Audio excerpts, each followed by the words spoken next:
Prime TV recently released exclusive footage showing Gervonta back in camp, and is not wasting a single second. Just days after the rematch was announced, Davis was already lacing up his gloves. And perhaps most importantly, Calvin Ford his longtime trainer and mentor, is back at his side. Ford's return to the corner is no coincidence. Tank's only career blemish came in a controversial draw with Roach, and notably, it was a fight Calvin Ford didn't lead. Davis and his team weren't about to repeat that mistake. I made the decision to train in DC because I haven't been in the coldness in a minute, Davis says in the clip. I feel like this will help me. Born and raised in Baltimore, Davis calls DC his second home, a place that helped shape him from the time he was 9 years old. The footage shows Davis in full beast mode.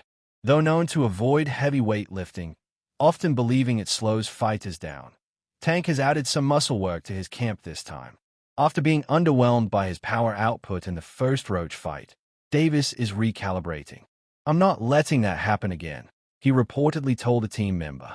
This means strength training, early morning jogs through the DC streets, and non-stop boxing-specific work, shadow boxing, sparring, speed drills, head movement, and of course, mitt work with Ford.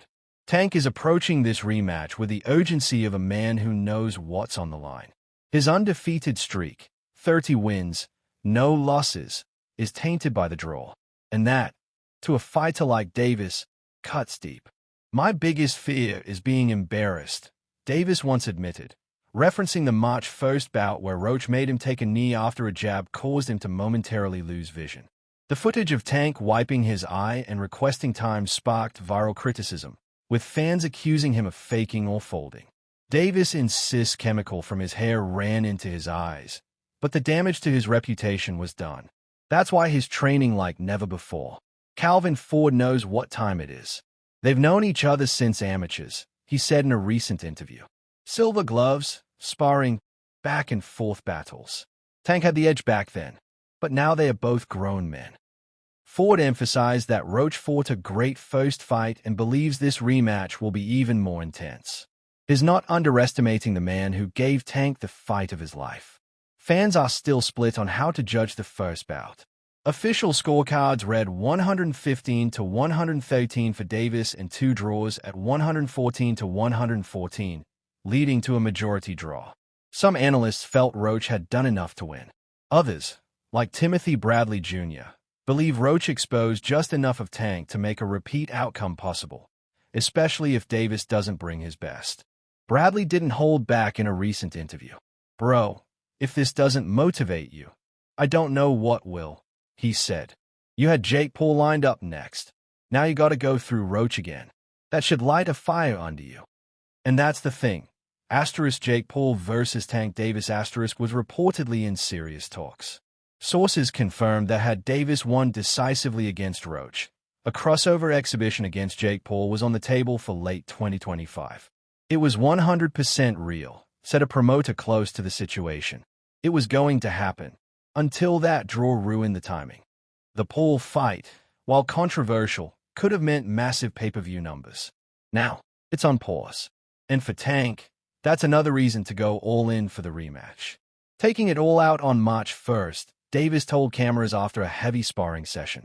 At one point, he's seen throwing blistering combinations on the heavy bag, sweat pouring, eyes locked. It's clear he's not just trying to win, he's aiming to dominate.